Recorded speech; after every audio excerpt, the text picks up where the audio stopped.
Mitzi Janelle Tan was a child when a typhoon knocked out the electricity at her home in Manila for days.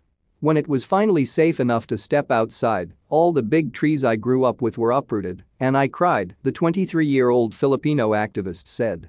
I was practically born into the climate crisis. That's what scares her the most. I know what it looks like, and I know it will get worse, she told the Washington Post. And it's like, will people care? Will they react? She's not alone. From school strikes to the halls of power, young activists have turned the world's focus toward climate change. They have rallied the largest protests in decades for the environment and brought it to the forefront of elections. But growing up in an era of disasters like never before, people in their teens and 20s are also wrestling with another challenge: anxiety about the burning, flooding planet. A summer of floods in Germany, wildfires in Turkey and record heat in America have raised alarm about the need to act on climate change and about its impact on mental health. Experts warn of the emotional toll that will come from the warming of the planet, which for many people now feels a lot more up close. In a survey across 17 countries on Tuesday, the Pew Research Center found that more and more people saw climate change as a looming threat.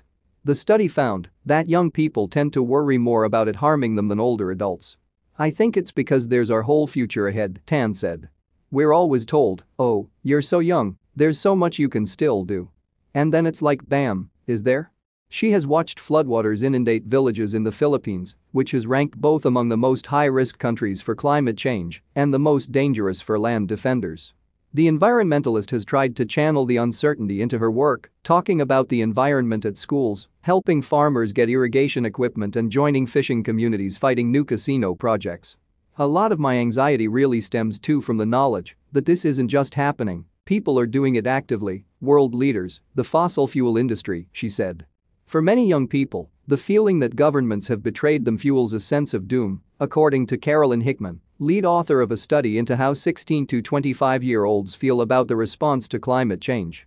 In India's Maharashtra, where monsoon rains and landslides killed dozens of people this summer, Genevieve Paul-Sodker is fighting to reverse river pollution in her city, but says adults often dismiss her distress.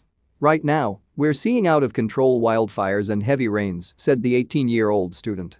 If things are so bad now, what kind of world will I have to grow up in? That fear also drives most of the people Dominique Palmer meets at protests she helps organize.